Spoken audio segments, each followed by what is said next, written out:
Thanks so much to our title sponsor, Visit Bloomington. We would not be here without them. Check them out, visitbloomington.com.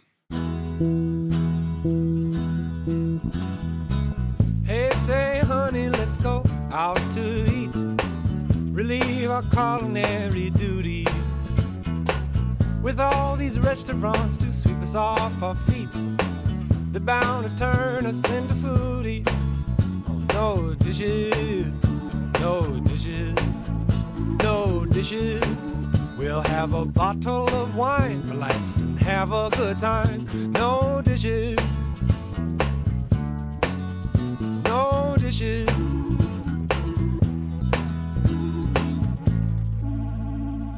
Wherever the wind takes us. Wherever the wind. Yeah, that's good. We can just lead in with that. And I'm going to Elm tomorrow, so I'll there we report go. back about I'm trying to do, what's like a funny bee thing I can do? Like, JadaBee. We're here with the Jada Bee. All right, I'll do that. That's a good one. I'll take that.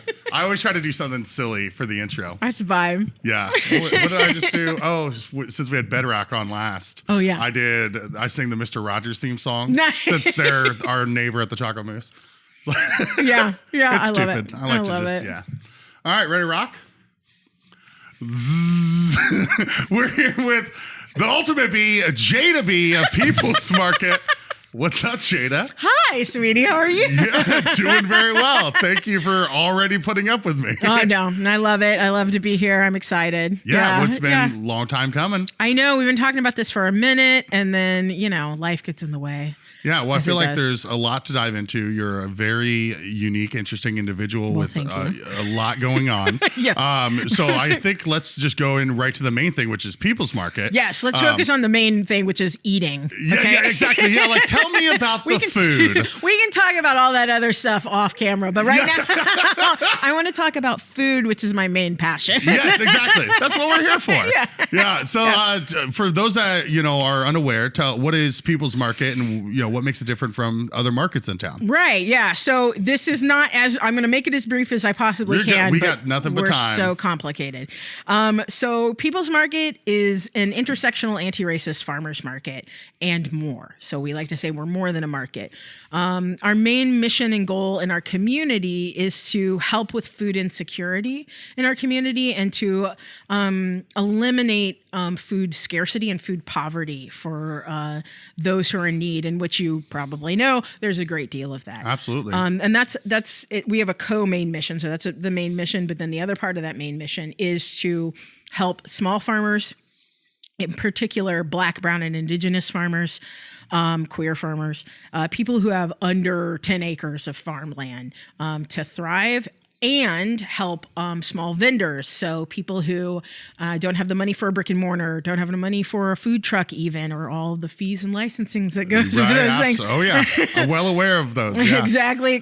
People who do crafts and art and make homemade products and things like that. Giving them a space to sell, but again, focusing on Black, Brown, and Indigenous people and other people of color, and really focusing on the fact that there is not a place for that. We came out of the issues that happened with the other farmers markets here in town. Those issues are still ongoing, by the way. And we struggle every day. We struggle against racism. We struggle against oppression. We struggle against white supremacy in this community to try to carve that out and help people who really, there's no city entity, there's no county entity, there are no entities that are helping to develop this sort of talent in our community. So that's what we do. And we give out free food every week. Wow, awesome. So did you just kind of notice that and we're like, okay, I need to do this myself? So let me be clear. People's Market was founded by a large group of people. Okay, gotcha. My bad. Yeah. 20 people that founded wasn't People's just Market. me. Yeah. I was brought in because of my Black Lives Matter activism and to be a voice to help ensure that we weren't replicating the problems that were already existing in the city-run farmers market that don't exist in other places where it's predominantly white-run, right? Right. And so I came in to sort of start looking at DEI stuff and figuring out not just DEI, but really, truly anti-racism. and making sure that we were doing anti-racist practices. And DEI is diversity, equity, and inclusion. Okay, yeah. But if you'll notice, justice is not included in DEI. And so anti-racism includes the justice part of things. Gotcha. And so the justice part means that sometimes we overbalance for Black and brown people, because Black and brown people have been historically overlooked in not only in our food and cuisine culture, but also in farming and agriculture and in businesses. And so, off the top of your head, I'm sure that there are only so many Black businesses, restaurants that you can think of in Bloomington. And I bet you they're all historically tied to Black food, right? Yeah. And so, which is great. We love Black food, but there are so many more Black people who are doing so many other types of cuisines, who are innovating. But same for Indigenous people. Why we live in Indiana? Why isn't Indiana filled with Indigenous cuisine culture? Right? Yeah. So these other are than a pork tenderloin, other than a pork tenderloin. A good corn on a cob, right? There should be more. Yeah, there should be more, and these are things that we wrestle with. And so all of these people, from farmers to activists to vendors to people who are just concerned about market spaces, came together, formed People's Market. We have changed over the years. Those who were not comfortable leaning further and further into Black and brown businesses left. And now we are really fully trying to fulfill the concept of giving away free food on a weekly basis to those in need. And that includes everybody too. That's not just a focus on only Black and brown people, but also leaning into Black and brown businesses and leaning into Black and brown farmers, and doing that so that we can see a change and a growth, because it wasn't there in the city market. We haven't seen it in all of these spaces. And there's so much here. There's so much rich food culture here, as you well know. But there's also a lot of struggling young Black farmers. We live 2 hours away from a Black farming historical community that is a pre-Civil War Black farming community. Where's that at? That's called Lyle Station. Okay. 2 hours from us here. And so Lyle Station is the main town, but there's like Princeton, which is a little north of them. And like all the towns around there used to be all Black historical farms that existed before the Civil War. That's crazy. Wow. And are still persisting to this day.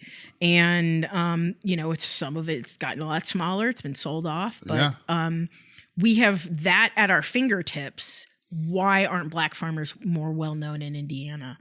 So this is the soup that we're working with. Yeah. And COVID really has shown us how much food insecurity there is in town. And so all of the delicious restaurants and all of the delicious food that we have doesn't make it to a lot of people in our community. And that's a shame. Yeah. It should be more accessible. It should be more accessible. And in some places, maybe are pricier, but some places are not. But people don't know that they can access that food, right? So some of it's just education to the general public about what is available. Yeah, what is available. Also, how to take regular food that you're growing, that you can grow yourself even, and raise the level of it. So we started People's Abundant Kitchen. So we do cooking classes for people over at the Southwest Library. Oh, so super. Because sorry to cut you off. I knew they put like a kitchen in there. Yeah. So that's really cool to see that being used. That's a brand new partnership. And so we've been doing that for this whole first semester, because Bloomington. Yeah. We're a city that runs on semesters. Yeah. So, that's a lot. There's a lot. I just threw a bunch of buzzwords at you. No. But those are all just really great goals, but that's a hell of a fucking, or excuse my language, a hell of an undertaking. You know what I mean? Yeah. Like, I didn't know how else to convey that without the F word, but like, that's a lot. That's a lot to take on, and going, maybe counter to years and decades of things going the other way. Exactly. So that's such an undertaking. When did People's Market start? And then at what point did you come in? Yeah. So people were breaking off from the city market in 2019 when the white white supremacists were revealed in the city market. And they were doing a thing on the east side of town called the East Side. I remember that. Farmers market, right? So like winter of 2018 into winter 2019 into the winter 2020. We started having meetings. Actually, we're just meeting over at the IFL building, not the IFL, the IFL building. And we were having some meetings and talking about what would it look like if we, like, what do we do and how do we form another market? What does that look like? How do we want to set ourselves apart from what's happening at the city market? One of the biggest complaints that vendors there had was about a point system. And that's how you are determined your place in the market. And Sarah Dye inherited her points from her mother. That's why she was allowed to continue to be in the market. And so there's all this, all these like intricate stuff that people don't know and don't understand about how messed up that was working, right? And so we were like, how do we not do that? Makes sense. And so a woman named Amy Jo Countryman is the one who contacted me and said, hey, can you be a part of this? Because I was speaking out against the city market, right? With my work with Black Lives Matter. Mm-hmm. And I said, sure, I don't do farming. We're like, yeah. Sure. And then she explained that she really wanted me to help with the DEI measures. And I said, well, I can't do DEI for you, but I can do intersectional anti-racism. And she was like, sure. I don't know what that means, but sure. Like, it sounds like a good thing. Yeah. She was like, yeah, that sounds good. And so I was like, okay. So we started having meetings. We all got together. We came up with mission, values, and goals. And we sat down and kind of fleshed out the market. And then COVID happened. And we had to pivot from an on-the-ground market to a online ordering system that we didn't know how to do. Just learning from scratch. And then a no-contact pickup, which is when we were in the Kmart parking lot. Okay. So you may remember that. Yeah. In the Kmart parking lot. We eventually got, quote-unquote, kicked out of the Kmart parking lot. Not really because of anything we were doing, but because they built that huge apartment complex there. They had uses for it, They were like, you got to leave because we're going to build things here. And we were like, that's fine. And we hopped over to Harmony. That was not a great fit. We were in a parking lot for a while, and now we're at home at First United Church, which is on the east side of town between the IU Credit Union and IU Health Center. And we have basically a permanent home there with them. So is that right off of 3rd Street, or is that back a little bit, like more across from McAllister's? It's weird because it technically is right off of 3rd Street, but that's the front part of the church. But it's set back. And the church is set back just a little bit. Yeah. And where we are is around the side of the church in what's known as the Fellowship Hall. Okay. And so we're there every Saturday at the Fellowship Hall.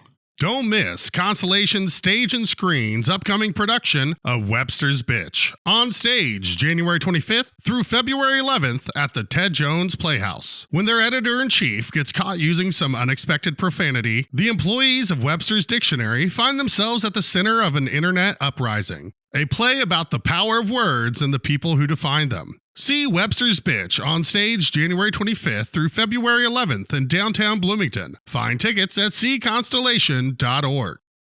Yeah. Wait, did it used to be, it was People's Market that was at Banneker for a little bit, wasn't it? We were not technically at Banneker. We were in a parking lot down the road from Banneker. Because I remember going at least once where there was live music. Rasta Pops was there. I think Frostfall was there. And it was like on the street next to Banneker. I think you're thinking of a Black Lives Matter event we had there, actually. Oh, okay. All right. Yeah. Where we had People's Market folks participate. Gotcha. Okay. All right. Yeah. And we work with Rasta Pops. We've been working with Rasta Pops from the beginning because Linda, who is married to Yuri, is a founding member of People's Markets. Yeah, they're obviously Food Truck Friday for a very long time. Yeah. And now the way you just said Yuri made me feel so bad about not saying it. Yeah, Yuri. You just said it so like authentically where I'm just like, Yuri. Like I sound so Southern Indiana when I say Look, I'm as Southern Indiana as you. I had to learn.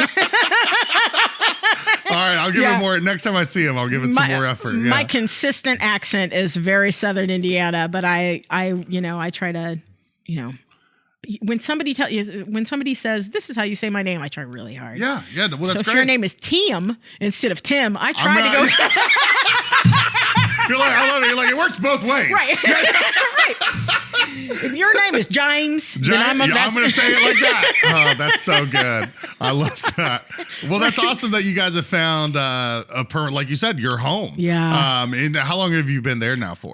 This is November was our first official full year there. Well, congrats. Yeah. That's awesome. It feels so nice. Can I tell you, it feels so nice to have a permanent home. Yeah. It feels so good. I'm not a religious person. I don't go to that church. I don't have any ties to that church in form of religion, but the pastor there, Pastor Jessica, shout out, has been so welcoming, and so has the other church members. They've been like, yeah, this helps us fulfill our mission. That's great. That helps us fulfill what we're supposed to be doing in our church, is having a community space for people and feeding people. So they're like, great. It's a perfect match. Yeah. So it's been really wonderful there, actually. They're so sweet. If you ever have any events you want to do, talk to them, please. Okay, yeah. Because they're so welcoming. There's a full kitchen there. Awesome. Yeah. We've been talking about doing some cultural dinners there too.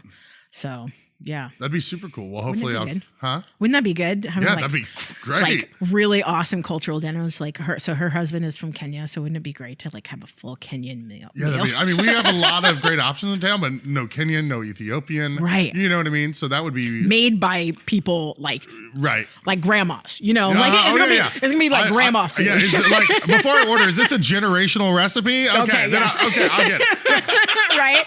This is not like, some young person's new take on Kenyan food. This is like grandma made it. Yeah, this is as authentic as authentic gets. Right. Yeah. So can you tell me about some of the vendors that you guys currently have and kind of what they offer? Yeah. So our share table, so that's our farm table. And we call it a share table because we don't have any requirement for our farmers to come and stay and be there all day and waste their time. When they could be farming at a market. So they come and they drop off, and the table has everything that we have to offer from our farmers that week. So right now we have tons and tons of greens because we have farmers who have hoop houses that are like hot houses that work as like greenhouses. And we had carrots this past week. We have potatoes. We have onions. We have eggs, both duck eggs and regular chicken eggs. Right. Yeah, you got to come. You got to get these duck eggs. Duck eggs. Yeah. I love that. Ooh, that's the duck eggs are from a farm called Sober Mesa Farm. We work with another farm called Outlier Farm, who is providing a really big bulk of the veggies right now. We work with farms called Posies and Pumpkins. We've worked with Twilight Farms, and we work with a lot of farms all over Indiana. In fact, we just started a new relationship with a farm called Little by Little, who provided eggs this week. And so we kind of rotate through a lot of farms to provide what we need for the week, because some farms may not have eggs this week, just because of how, they may not. Yeah. The cycles are. Some farms may not have enough grains this week to fulfill our orders. So we cycle through a lot of different farms that we work with. So that's the farm side of things. In terms of vendors, we've had a few different food vendors over the years, but our most consistent one is Bivi. So Bivi tamales. So she has a tamale stand, sometimes when it's nice, she's outside, but she has a tamale stand every week with us that her stand assistant, Carol, manages. And so we have Bivi's tamales every single week. They're so good. They're so good. I'd heard about those tamales for years. And then finally got to try them. To have some. And they were. It's the tomatillo salsa for me. It's tomatillo avocado salsa. It's life-changing.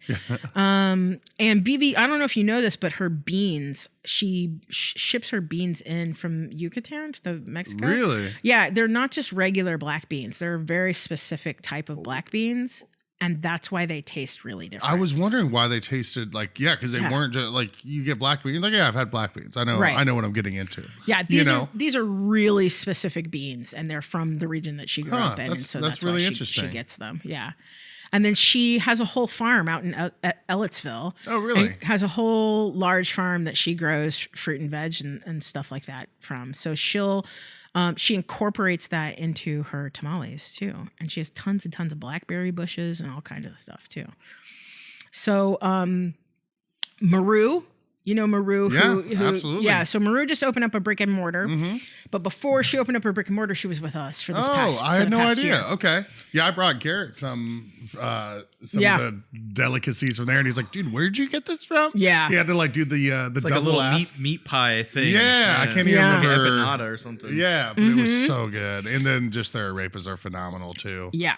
So she was with us for the past year, full year. We have another, so she's Venezuelan. So we have a Colombian vendor who is taking a break right now because she's an older woman. Her name is Doña Maria, Doña Isabella, Doña Maria. She goes back and forth. Who does not speak much English. And so we have been able to be a place for her because we have translators. Oh, so nice. we've been a place for her to be able to set up, and it's the only job she has in the States, right? And so she's only been here for like a year and a half or so. And so she sells Colombian style empanadas and arepas. And when she comes back, I'm going to have you come in and get some because definitely shoot me a message and let me know. I will. She's still recovering. And so we're hoping for the best for her. We love you. We hope you come back soon. But she's been so delightful. She's like a little grandma to all of us, you know? Yeah. And so she was here this whole past year. And then when Maru left, it made a little bit of room for Amber from Mama Duke's. Oh, okay. So I haven't had Mama Duke's yet. I know. Like, Jordan, I thought you were the food guy. I'll say it before you do. Yeah. Nah, she's okay. So first of all, Amber is a delightful human, full of love and joy. And then I say that because you can feel it in her food. Okay. And she does Hawaiian traditional cooking. And so people are a little like, wait, what? Because they think they're going to get like poi and like whatever, but instead they're getting like what Hawaiians eat on a regular basis, right? And you got to remember it's an island, so things are shipped in and stuff like that. So she makes musubi, and I think I'm saying that correctly. Yeah, the really spam musubi. Spam musubi. She makes a teriyaki musubi, but then she makes things like stews and teriyaki chicken and things like that. So she combines all of her like Pinoy ancestry, Hawaiian ancestry into the mix of what she provides for us, you know, and what she's providing for the community, I should say. And so Amber's there. Again, we're getting into the holidays, so people are taking breaks and stuff. So right. Yeah, for sure. And so, but she's been there for, I want to say like 6 months or so. Yeah, that sounds about right. From when I first started seeing like things posted about Mama Duke's. Yeah. So she's been with us, and that's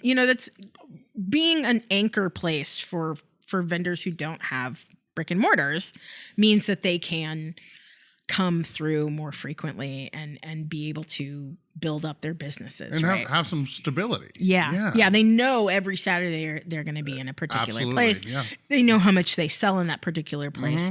And so they know what they can make instead of going home with tons and tons of stuff or selling out at the beginning of the day and not having anything else to sell. Yeah. Right. That's why I've always liked to think about Food Truck Friday with a lot of trucks being able to open knowing that at least once a week there's going to be a home run event, you know, like that, you know, it's going to be happening, it's going on, it's all day, there's always going to be a decent turnout of people coming to buy your stuff. And to be honest, I kind of think of what we're doing as a feeder for things like Food Truck Friday and brick and mortar stores. Absolutely. 100%. Because you know, maybe you have an idea, maybe you want to cook something culturally, or maybe you just want to make biscuits and gravy, right? And being a home-based vendor can be really difficult in Bloomington because of the health code rules. Well, we help figure that out for people. Yeah.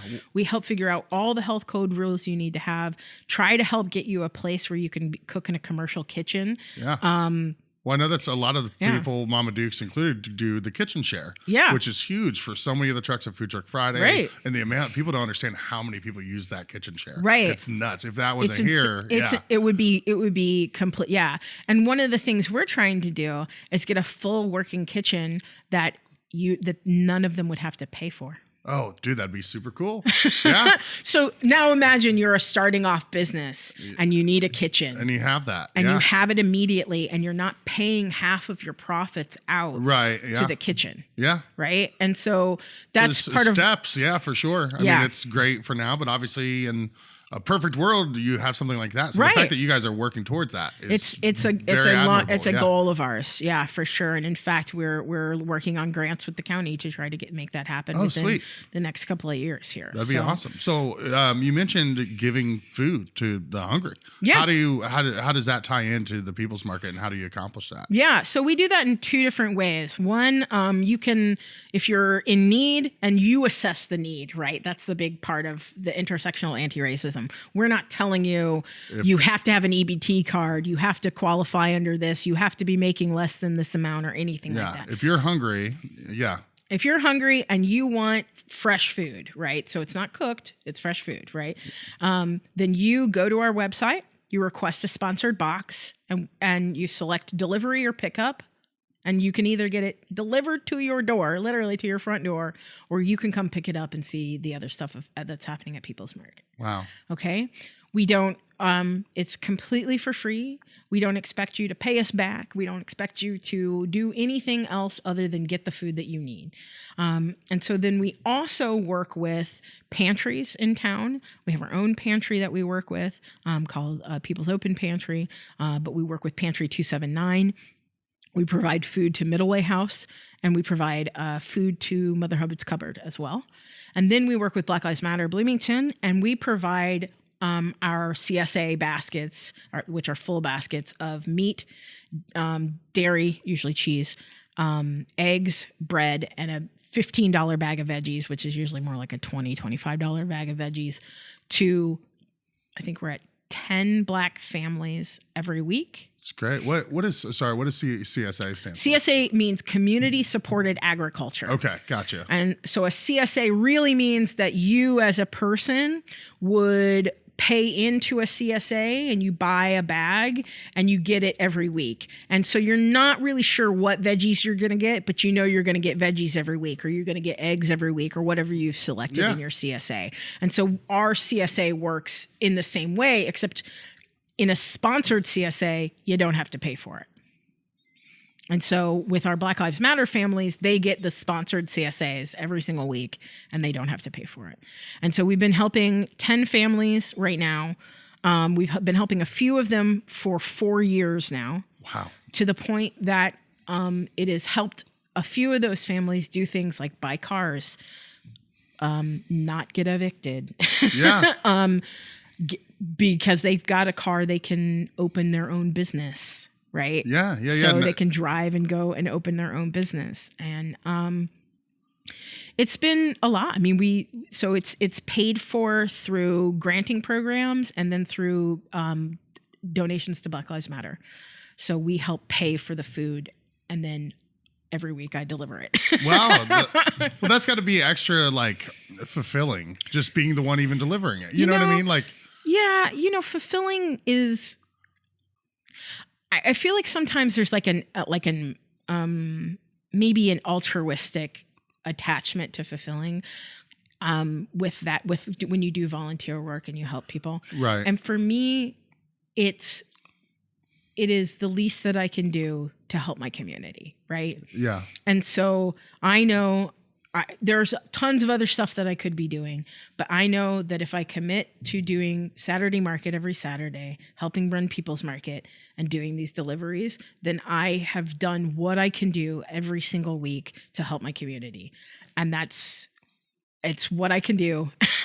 I could maybe do more, but that's what I can do. And so it's not necessarily a feeling of satisfaction or in your mind, you're just doing what you should be doing. It almost feels like the bare minimum of what I should be doing but too. I wish I could do more. That's got to add to it, just having the personal connection of being there. What I really like is when the kids open the door and they get excited about veggies. Yes, that's what I like. Exactly. I feel like, it's the BLM lady. I like that part. Yeah. But more than that, I like hearing from our families what the food is doing for them. And what it's enabled them to, because I mean, just even transportation, your job opportunities are, greatly expanded. Right. And but I got to tell you, just so especially for anybody who's watching. You played to it. Played it again. To anybody that's watching, that even with that food help, there is so much more extreme poverty in our community than we even think. Right. And for those of us who love food, thinking about not having not only just the food to eat, but the food you want to eat. Yeah. Well, we had it's really hard. It's really hard to think about that. We had Forrest on from Beacon. Good, and glad. Man, just it really, when you really just take time to think about it, and you just feel very grateful. But then also there's probably more I should be doing, or all of us should be doing, to do our part. Yeah. Yeah. And that's not, I mean, I don't think of that as a shame for anybody or anything like that. It's just that the abundance. So this is a watchword that we use in People's Market, is abundance. There is so much abundance. We live in a country of abundance. We live in a land of abundance. We live in a state, town, community of abundance. There is so much food here in Bloomington. To think that anybody is going to go home tonight or go hungry tonight is crazy. It's ridiculous. It shouldn't happen. And so anything that we can do to ensure that people have food in their bellies is more important than anything else, because if you have food in your bellies, you can get better jobs. You can think your way out of the other financial holes you're in. You can sleep better at night. Your health is better. They do all these studies for kids. And one of the biggest things that they say is to have, if they get to have breakfast, lunch, and dinner, then they're going to achieve so much higher in school. Right. And so food is the basis of how we function in our world. No, absolutely. And so I just get really passionate about it, because I'm look, I know what it's like to not have food. Not just being a poor college student, but being a poor person. I know what that's like. But I also know what it's like to have something, but not have the things that I want. Right? Yeah. I want to go get that burger. Yeah, exactly. But I can't go get that burger because I have to eat the lettuce that's in the refrigerator. Right. Yeah, there's different steps. There's just having food in general, but then there's not everyone should just have to be forced to eat what they're given. They should hopefully get to the point where I can have what I want too, Right. It's the difference between surviving and thriving. Yes, absolutely. And our goal in People's Market is to try to get people moving from survival mode into thriving mode. That's great. Not just with feeding people, but with each individual businesses too that we're working with. And so we work with a lot of craft businesses. So one of the things that I do is I sell beauty products and things like that, but I also sell preserves, jams. Oh, nice. Because I have my own farm. I urban forage, and I grow herbs and stuff like that. So I make teas, and I make different herbal packages and things like that. And so that step of how I can move from survive to thrive is also important to me personally, but also I think that it's really crucial to the next steps in how we work together as a community. Yeah, for sure. Yeah. Well, I'm glad you touched on that, because I want to take a quick break and then come back to your story. Yeah. And how you've got to be here today sitting across from me. Awesome. And then just other things that you're involved in as well. Because People's Market, no doubt, is obviously hitting all these different issues from so many different angles. They are. So I'm glad to thank you for telling me more about it, because I only knew so much. Yeah. So I think a lot of people only know so much. Yeah. So it's just really, really cool to hear. Yeah. Good. So we'll take a quick break. Come right back. Awesome. The Bloomington Town Planner is a community calendar owned and published by local residents John and Sharon Martin. Mailed out to Bloomington homes in December of each year, it features school schedules and community events. And don't forget the coupons at the bottom of the calendar. They'll save you money and help you decide on the next restaurant or retailer to check out here in the Bloomington area. Town Planner also has an online calendar which can be found at townplanner.com. Make sure to sign up for their weekly e-newsletter so you can stay on top of all the fun events going on around town. All right, we're back with Jada Bee of People's Market. Yeah. We obviously got to dive into all the amazing things that People's Market is doing, Yeah. but I want to know your story. Where are you from? How did you sweet. get to this point? You Oh, know? yeah. Oh, God. You're like, how much you? Where to start? So I'm from Bloomington originally. Okay. Born and raised. In fact, my mother's family has been here since Indiana was a state. Wow. Yeah. Damn. Okay. Helped to, so Hardin Ridge. Yeah. That's named after some of my ancestors. Really? Yeah. Okay. Yeah. That's super cool. Yeah. My dad's from Evansville. He moved up here for school and met my mother, and they've been here ever since, and still together. I went to school at Indiana University for theater, telecommunications, with gender studies and folklore. I've always been interested in activism. This is a very true statement. I was a really big queer activist when I was younger. And then when the Black Lives Matter movement happened, I kind of got roped into it. And I was one of those people who people loved me because I was in bands and things like that. And I did burlesque in Bloomington for years. Wow. All right. I was, we had the first full burlesque troupe in Bloomington since the heyday of burlesque. Right. And so, we were called a Bloomington Burlesque Brigade. And, the minute I moved from doing entertaining people to saying Black Lives Matter. All of a sudden I was no longer cool. All of a sudden I was a problem. All of a sudden I talked too much. I said too much. I was mean, apparently. Now, is that from people that you were formerly close to? People that I was close to, people on the internet, politicians in town, you name it. So I went from being like a darling artist, right, to a thorn in the side. You know what? It's going to happen if you rock the boat. It goes with it. Right. So it's. And I always say, as any boat maker would tell you, a boat that is not seaworthy should stand a little bit of rocking. So if it's not seaworthy and it tips over when you rock it, there's a problem with the there's boat. a problem with the boat. That's good. I've never heard that. That's good. Yeah, that's literally what they do when they make boats, by the way. They rock it. They rock them. So that's, I've been in bands for years and years. I wanted to touch on that. Yeah. Yeah. You and I have known each other from bands and playing at Food Truck Friday. Royalty. Royalty, a Prince tribute band. We formed, my friend Jess Minga Franco, formed it because we were doing a Prince tribute at 30 years, and her 30th birthday happened to line up with the debut of 30 Years of Purple Rain. And, oh, wow. Yeah. It was meant to be. Yeah. And so she got a bunch of us together, and we formed this really fun band, and then we had fun doing it, so we kept doing it. There you go. Well, I remember, so Jess was, for those that don't know, part of the Velours, yes, which was one of the biggest bands in town for a while. 100%. And I remember when we started Food Truck Friday, September of 14. Right, yeah. And, it gets cold, and we're coming back for our first full season of Food Truck Friday.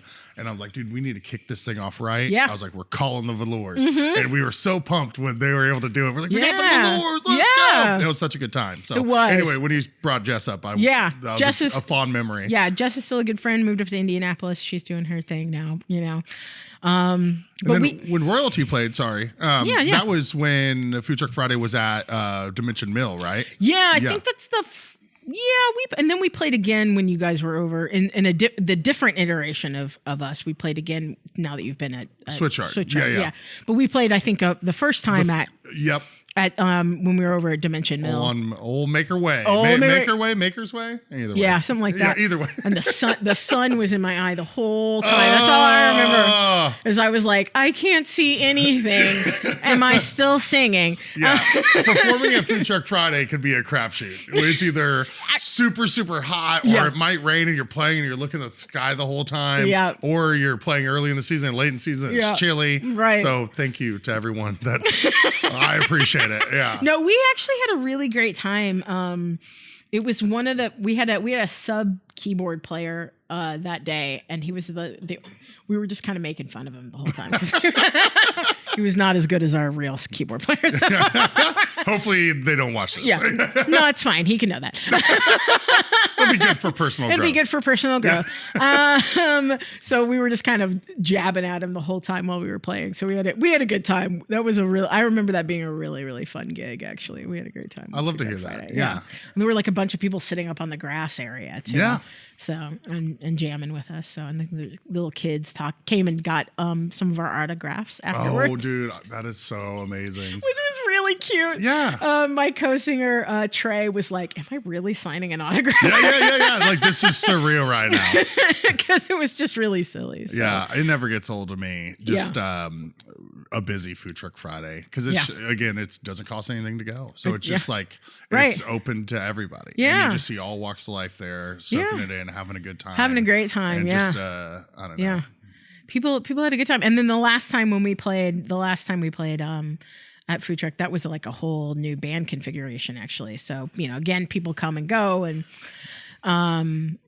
Bloomington's such a transitory town. You got to pick up new players every now and then. So you had Royalty, and then what? You said the goth band?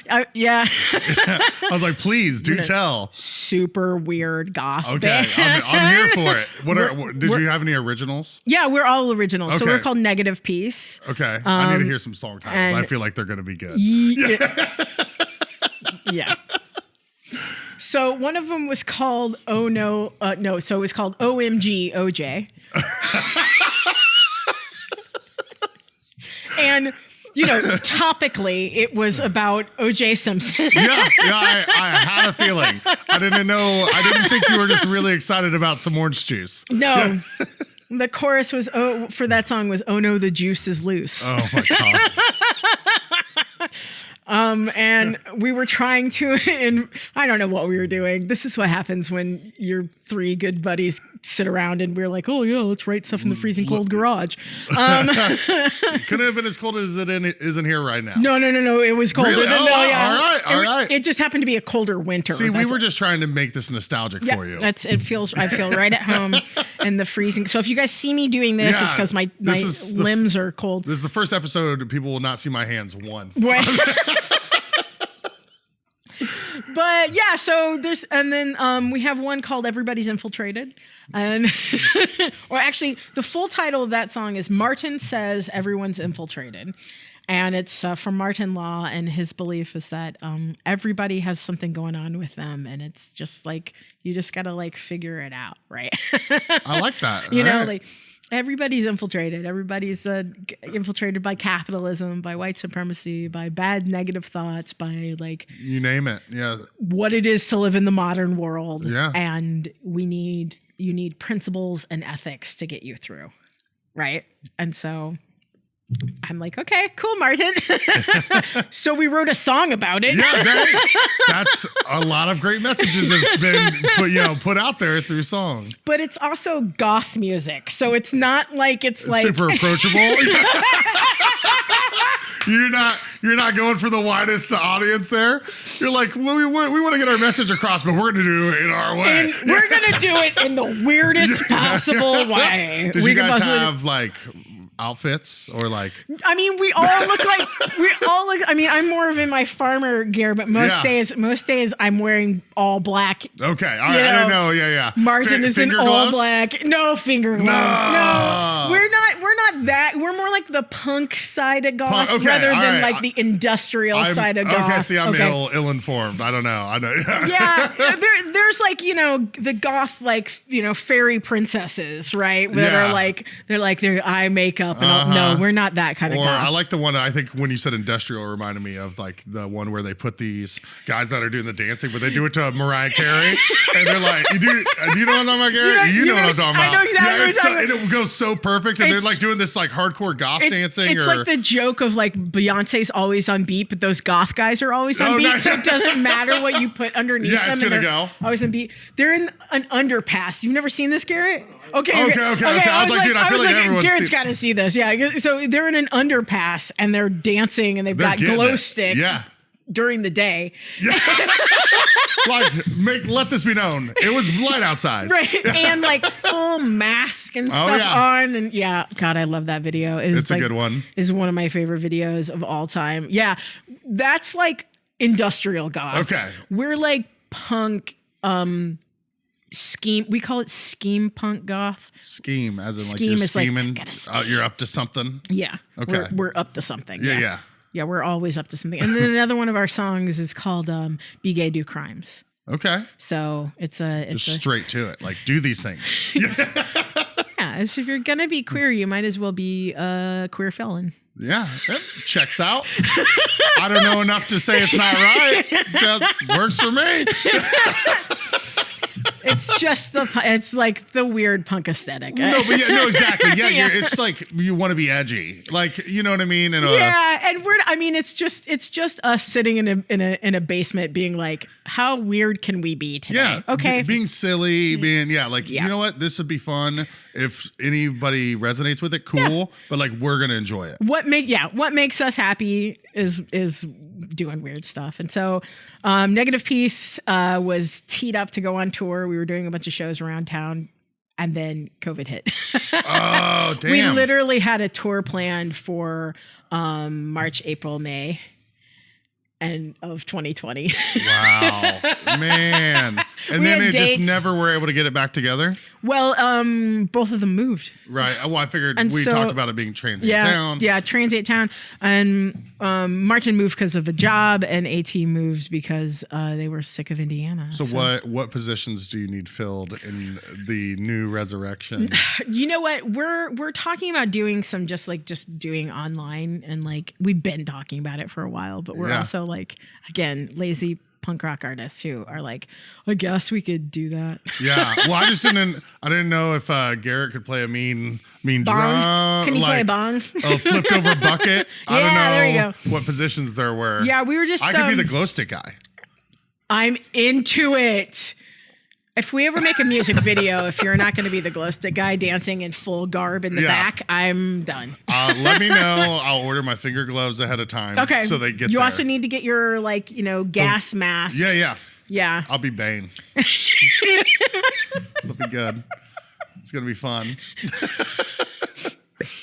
Yeah. Yeah, that's what the guy. Yeah, he's totally like Bane. Yeah, I get it all the time. I was born in the sewer. Oh, that's good. See, I was like, should I do it? And I'm like, I'm gonna butcher it.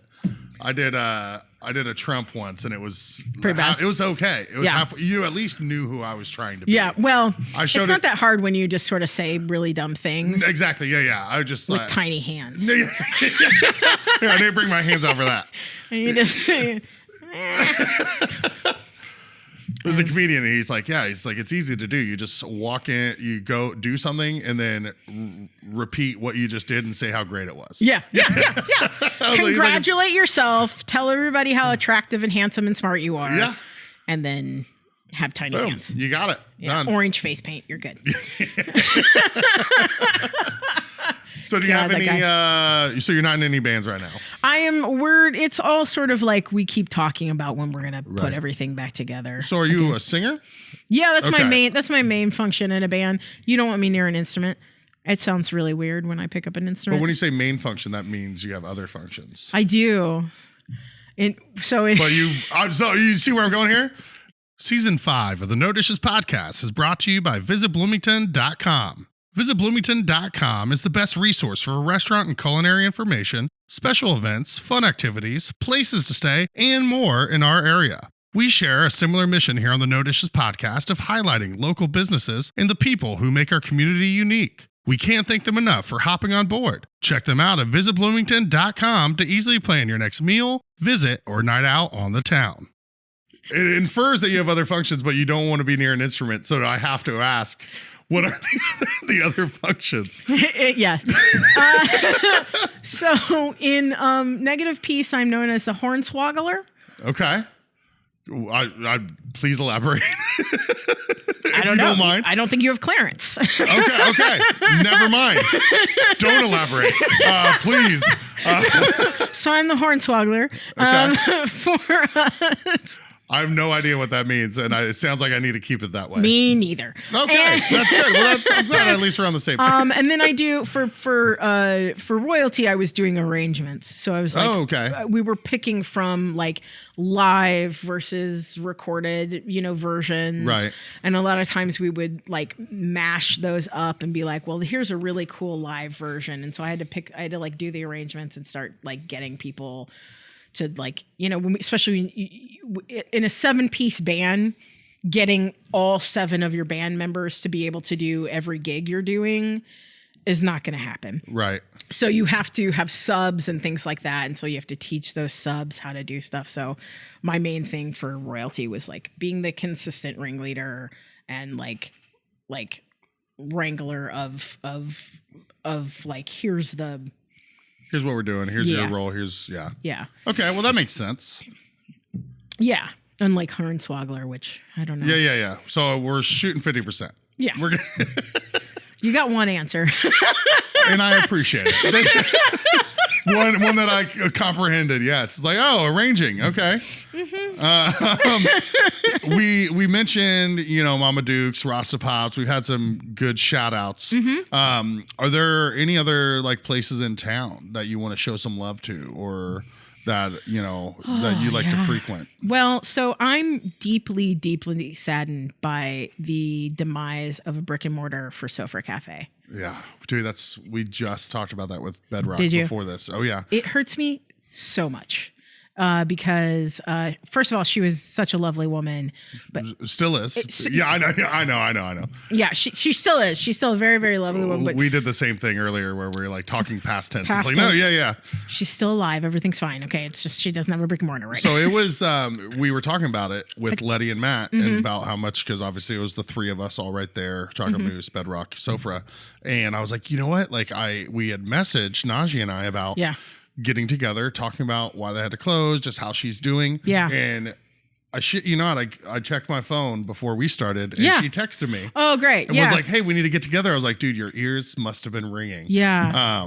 But that's... Yeah. They were... we, again, mentioned it right before we recorded this one, how...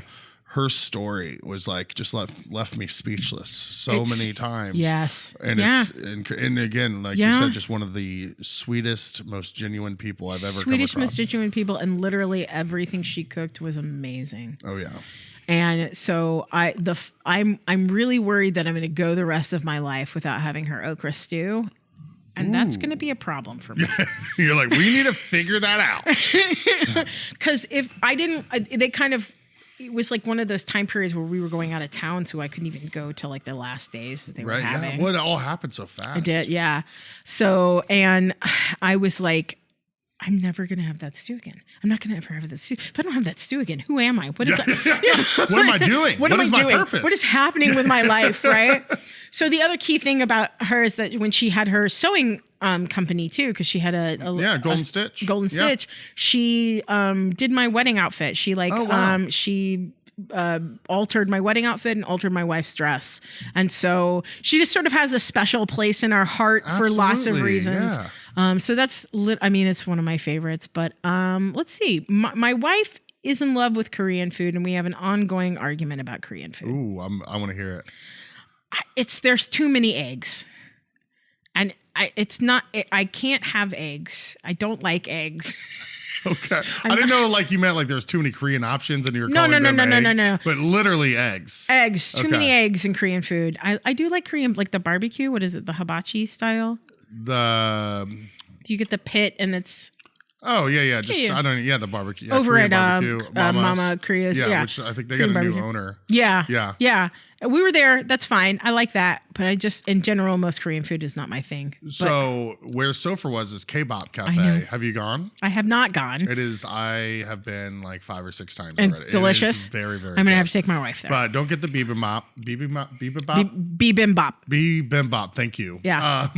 That has an egg on it. I'm sure you could order a no egg. But their galbi, the LA, like the little ribs are phenomenal. Delicious. I did the beef bulgogi last night. Okay. No eggs. Yeah. See, it's just that I'm like, every time I tried to order something, it had an egg on it, or I would order something in any Korean restaurant. This is anywhere I've ever been. Okay. Across the country. And like, it would be like I'd get something and it didn't say it was going to come with an egg, and there'd be an egg on it. And I'd be like, why is there an egg on my... Yeah. Come on. You're like, put the shit on the menu if it's going to be there. And then sometimes it'd be like a uncooked egg where you're supposed to cook it in with the pot. Oh, yeah. Well, I can't handle that at all. Yeah. So, but my wife really, really loves, and she's very partial to Mama's. Okay, So we go to Mama's quite a bit. You read my mind. I was going to ask, what's her favorite? That's her favorite. So we go there quite a bit. I appease her by going there quite a bit. Again, another place that just closed, which is my favorite, was Burmese. Burma Garden. Yeah, Burma Garden used to be Burma Gem. Yeah. Loved that place. There was a garlic fried noodle there that I could eat every single day of my life. I don't know. Fine. Garrett and I, we went there. Burma Garden? Yeah. We went and sat right there in the front. Yeah. Maybe 6 months ago or so. That sounds about right. But I didn't know about fried garlic noodle. Yeah, it's a garlic fried noodle. And so it's got, it's fried garlic noodle. That's a better way to say it. So it had just tons and tons of fried garlic on this delicious chicken stock style noodle. Yeah. Again, Man, what are we doing, Bloomington? What are we doing? Why can't I find out about these things while places are still open? Yeah, but this is how I feel like my life has been living in this town where there's so many restaurants coming through and people are cycle through over the years that you find something and you're like, yeah, this is going to be here forever and I'm going to eat this forever. And then, right when and it takes you a while to find it. So like once you find it, you're like, yes, okay, I found something that's in my wheelhouse. That's where I'm at. Take it away. So yeah, I like a lot of Thai food. So we'll just order Thai food from all the different Thai restaurants in town. So I'm a big Thai fan. Do you have a favorite? Honestly, no. Okay, yeah. I mean, I do really. What's the one on 4th Street? And I can't think of its name right now. I'm really bad at names. Mai Tai or Siam House? Siam, yeah. Because I've been going to Siam House for a really long time. Back when they had the buffet? Yes. Oh my God. Why won't they bring that back? Please bring that back. Lunch buffet. It was like $8. It was like $8. And it was like all fresh, delicious Thai. It had everything on it. And they had a salad that was on the buffet that they did not have on the menu. Ooh. And it was just a regular little salad, but whatever dressing they put on it. That's how I feel about the dressing they have at Little Tibet. That dressing is like... Now, Little Tibet, we can also talk. That dressing should just be sold as a drinkable... Yeah, it's so good. I never get excited about a salad except the one at like D'Angelo's, but that one... Yeah. Because I forget it comes with it. And then I'm like, oh shit, yes! You get and it's that ginger... No, it's like a ginger black dressing. I don't even know... I have no idea what they're making. Yeah, I'm so bad at describing it. Yeah. But it's like... It's really, I'm dead serious. My food reviews are just terrible jokes that people miss. The fact, you didn't even describe the food. I ate it. I just outed myself. Yeah, exactly. Yeah. No, Little Tibet is one of my favorite restaurants in this whole town and has always been. I'm a big fan of their yellow curry there too. Yeah. Like all of the actual Tibetan dishes are amazing and wonderful. But if I want a curry, that's where I'm going to for a curry, to be really honest. The old producer of No Dishes, Wes, that was his favorite thing, was the curry from Little Tibet. Yeah. Especially the yellow curry in particular. Yeah. It's creamier than any other curry I've ever had. And there's just something about it that is just wonderful. The Timo bread that they have, that like delicious steamed bread. Have you never had that there? I don't know. I don't think I have. It's a steamed circular, like it looks like an unglazed cinnamon bun. Okay, all right. I know cinnamon buns. Right. But it's a steamed bread, and it's so good, and especially dipped into the curry. Okay. Well, I wonder what time they're open till, because I'm dead. I'm so hungry, and I'm like, and I haven't had curry actually in a while. Yeah, which is surprising for me. But I would eat anything on that menu there and be completely happy. And in fact, have eaten everything on the menu there. And have been completely You're like, this is not just a hypothetical. This is a real world situation. Yeah.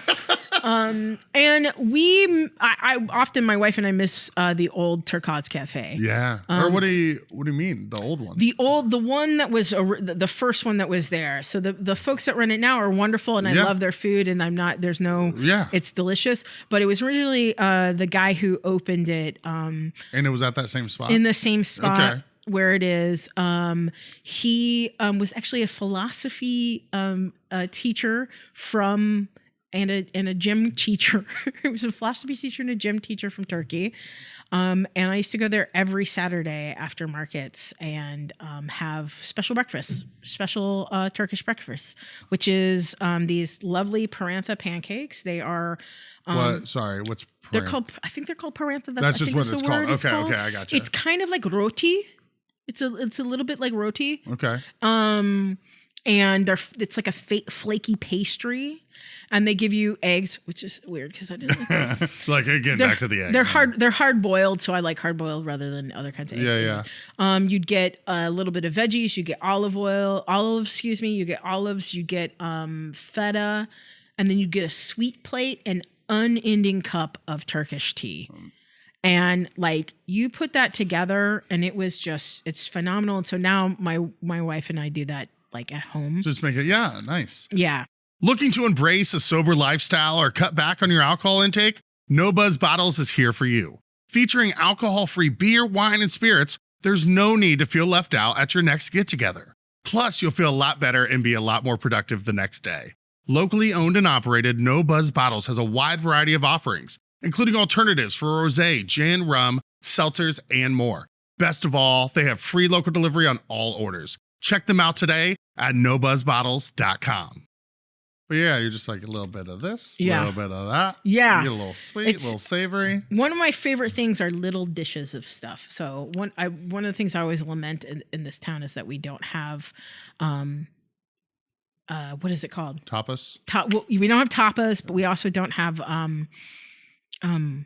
it's an Asian style of eating, and now my brain has just gone completely blank. Well, is it like at least most of the Korean places they give you. See, that's the thing that I like about this. Accoutrements. Yeah, all the little dishes. I eat all of that at Korean restaurants. When I got the bulgogi to go, they gave me like 4 of them on top of the bulgogi. Do you ever eat the because one of my favorite ones and for them they call it I think it's called gobo. It's the name of it, but it's actually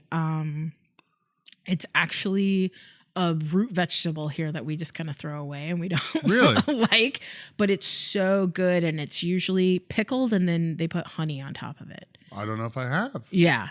So you'll see it on the plates, like especially if you go to Mama's, it's one of the main dishes that they give you. Maybe I'm trying to think. Maybe it's one of the things I've had that I didn't realize what it was. You know what I mean? Yeah, because some stuff you're just sort of like, I'm not really sure what this is. But it tastes good. So I'm putting it in my mouth. Or it reminds me of this. Right. Yeah, but I don't know what it actually is. Yeah.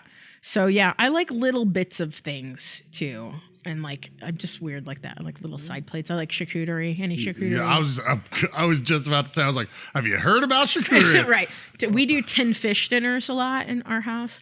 So this was like a kind of an internet trend this last year on TikTok where you buy the expensive 10 fish. So you buy like sardines, but it's not just sardines. They have like salmon or I was thinking mackerel like 10, like the number. No. Confused. Sorry, that's my 10. Southern Indian accent. No. It was all on me. No. 10 fish. Okay. My wife tells me this all the time, that I don't have a distinction between TIN or TEN. I don't know too many people that do though. It's a Southern Indiana. Okay, yeah. We don't do that. I was like, we don't who does? Yeah, we don't distinguish between that, but apparently you're supposed to. Tin. Yeah, and I'm not really sure which one is which. I still don't know how to do it. Yeah. Anyway, I'm sorry. Yeah, no, that's no problem. 10 fish dinner, and so we'll do we'll pick one really nice high-end fish, and then we'll get like cheeses and maybe some other charcuterie stuff, and we're really into cornichons, little gherkin pickles, which are delicious. If you've never had a cornichon, you should. I don't think I have. I'm going to get you a jar of cornichons. That's what I'm going to do. I will not say no. That's what you're getting for Christmas. Oh, you're too sweet. Thank you. From the genderqueer Santa. Black Santa, that's right. Yeah. Genderqueer Black Santa. And it all comes full circle. And it all comes full circle, right, back to People's Market. Yeah. God, I wish I could just pull out jars of cornichons to give people. But you have to prance around when you do it. Oh, yeah. Ooh, here you go. Yeah. Right? Yes. Yeah. Speaking of genderqueer Black Santa. Yeah, well, so this is going to come out way after. Yeah. So didn't know if we wanted to dive into it because people would be like, oh, well, but they could look forward to it. They can look forward to it next year. Yeah, for sure. Please. Yeah. So we do a lot of different events at People's Market. And so we try to do like theme events, and then we try to sort of blow them up so that they can be applied to everybody too, so that we're not just focusing on one holiday necessarily. So we're doing an event. We did it last weekend, and we're going to do it again this weekend. So the 2 weekends before Christmas, where we're doing genderqueer Black Santa and Menorahsaurus Rex. I saw what I thought was a T-Rex dancing around. Little did I know. Little did you know that it was Menorahsaurus Rex. And I'll show you that you can look at the pictures there. Oh, no, I saw that. Yeah. I just didn't realize. That's my wife. Oh, nice. That's my wife. Loves her dinosaur costume and came up with the idea. I saw the dancing. Yeah, I saw the video. Yeah, getting into it. Yeah. Menorahsaurus Rex. It's so funny. So Menorahsaurus Rex talks to the children about Hanukkah and teaches them about Hanukkah. Genderqueer Black Santa helps kids not be afraid of Santa. Like that's like and to be open and be like, you don't have to sit on some creepy stranger's lap, right?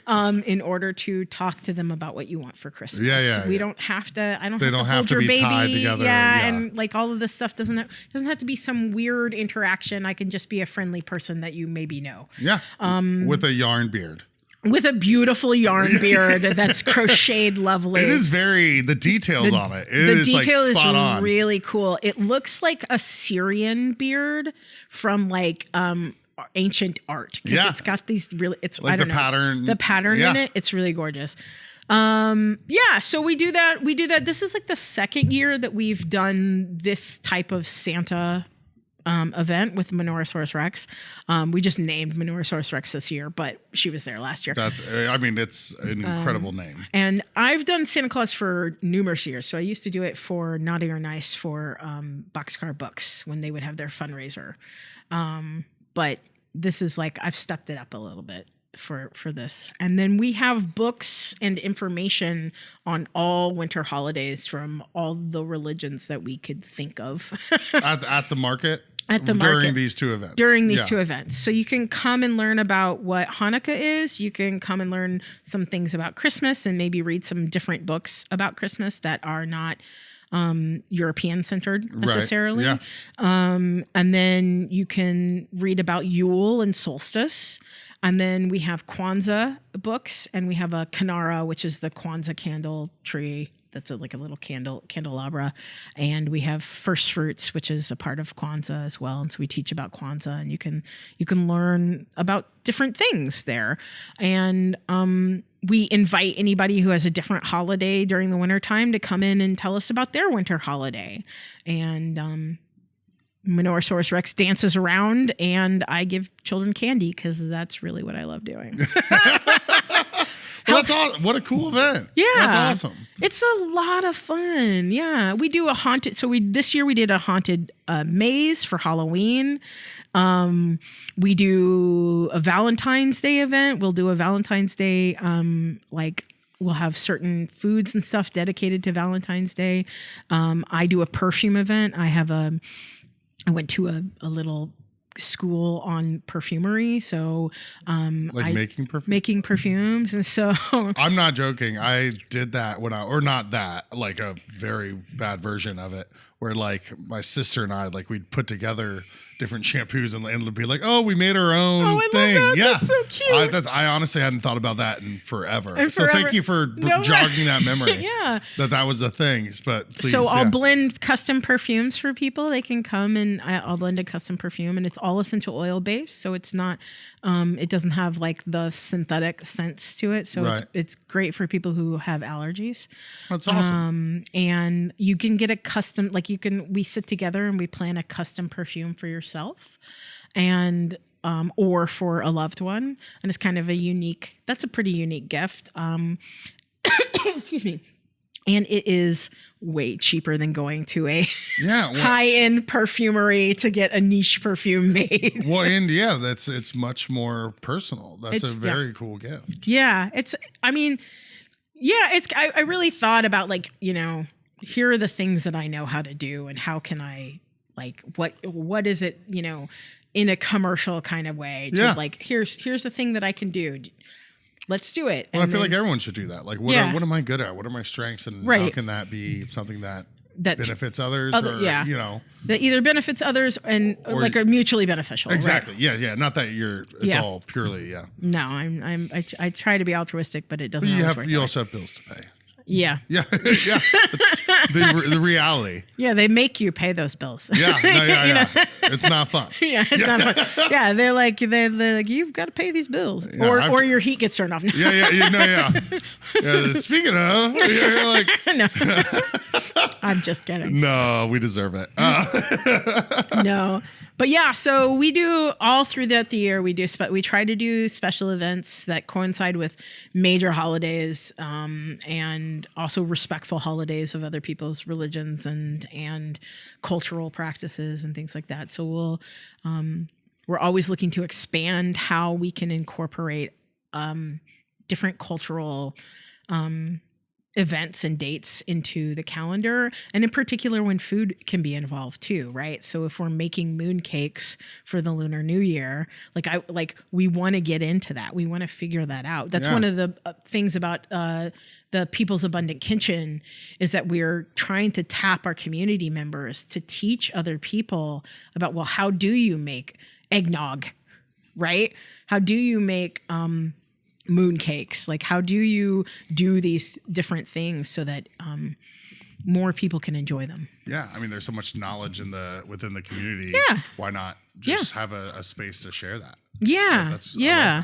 And I love that we started People's Abundant Kitchen, and I want to say a shout out to Yvonne, who runs that program almost exclusively by herself. Wow. So yeah.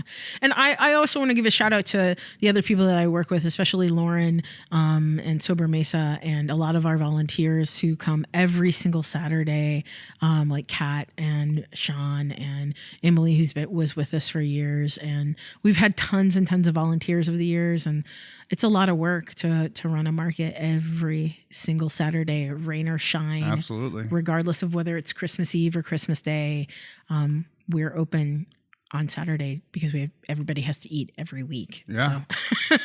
Well, I really, really, really appreciate you taking the time to come share all the stuff. Because I mean, everything that you've described that People's Market is doing is very important. Yeah. And just somebody's got to do it, or should do it, Better business, better community. For over a century, the Greater Bloomington Chamber of Commerce has been a cornerstone of business growth and community development. They are dedicated to helping local businesses thrive. Their business is all about your business. Join the chamber today. Call 812-336-6381 or visit chamberbloomington.org to learn more. And there's a gap in services, right? Yeah. And I think that that's where nonprofits shine. And I should mention that we're not just a nonprofit. We're a 501c12, which is an agricultural co-op, which sets us a little bit apart from nonprofits because we have this responsibility to the Department of Ag.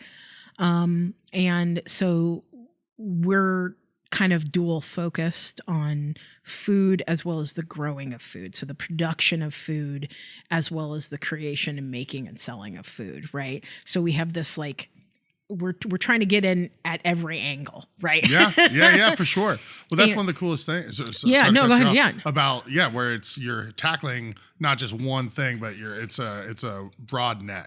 It's a really broad net. There's a lot going on at People's Market, and there are a lot of ways for people to get involved. And I also have to say, anytime anybody has any questions about how we do things or why we do things or the way we do things, coming in and talking to us and having a conversation with us is the best way, because honestly, no Facebook post or email can convey the depth of work that it takes to run the kind of market that we run. And considering that it's all volunteer and that right now the bulk of the volunteer work falls upon the shoulders of Black and brown people, it means that there's a lot to do. And so we're always looking for people who are interested in learning about intersectional anti-racism and doing the work of restorative justice and anti-racism ingrained with all of this other work. Yeah.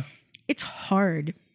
Jordan, I'm not going to lie to you. It's been a difficult 4 years to run People's Market, not because the joy isn't there to do the work, but because there's so much resistance. It's one thing if you open a brick and mortar and people go, well, I like this food or I don't like this food. Right. But people start going and looking at you and say, well, I don't like you, so I don't want to support this. And you're like, but what about the mission? Did you read the mission? No, I didn't read the mission, so I don't care. And so it's really different than either I liked the taco or I didn't like the taco. Yeah, there's a lot more behind it. Yeah, absolutely. People will say, I don't like the taco when they've never even tried the taco. Yeah. So what you're saying is come try the taco. Come try the taco.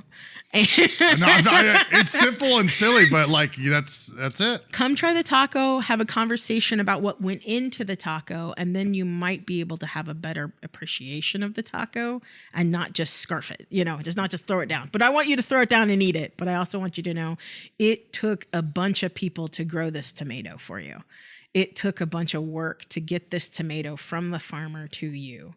It took a bunch of work to get that tomato to a bunch of people who have never had a tomato, metaphorically. Yeah. Right. And so that stuff is way bigger than I don't like your tomato. Yeah. So yeah, it's a lot. It's a lot of work, and it's joyous work too, though. Yeah. Because of the abundance that there is.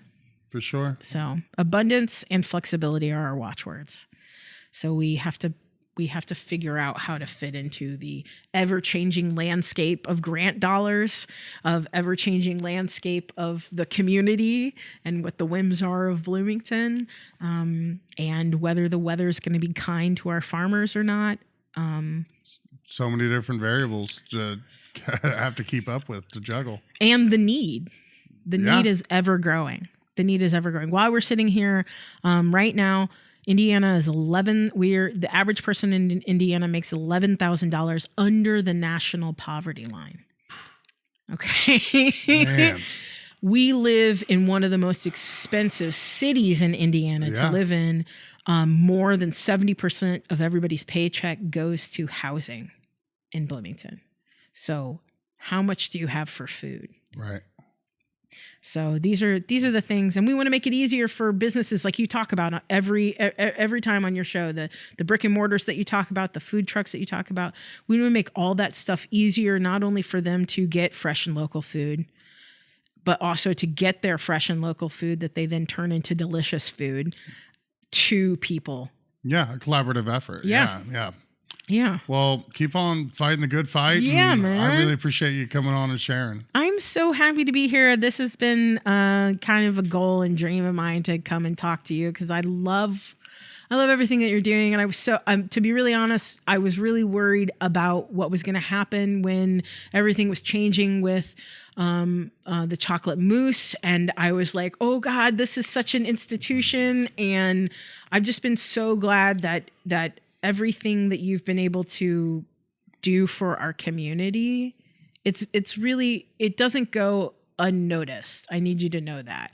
Thanks, because it not only does it build up the profile, blah, blah, blah, commercial stuff and tourism, but it makes you've helped create people's livelihoods and help them continue their livelihoods. And then you've also helped a community be closer together. And that's really important. So I just want to thank you for that work. And I thank you for having me here. And thank you for talking about food. Yeah. No, I appreciate that so much. And I've said before, we're like, the bait is that we're a food podcast, but at the end of the day, we're a human interest podcast. Like we want to know about the people behind the food, behind the issues, behind just in the community. But thanks so much. For sure. Thank you. Awesome. I'll see you soon. Yeah, for sure. Thank you. What another great episode. Thanks again to Visit Bloomington for being our season 5 title sponsor. If you haven't checked them out yet, go to visitbloomington.com. This episode of the No Dishes podcast was recorded, edited, and produced by Garrett Portinga of Green Hat Media in beautiful downtown Bloomington, Indiana. No dishes.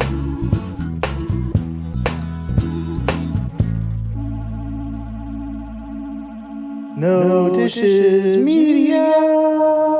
No Dishes Media.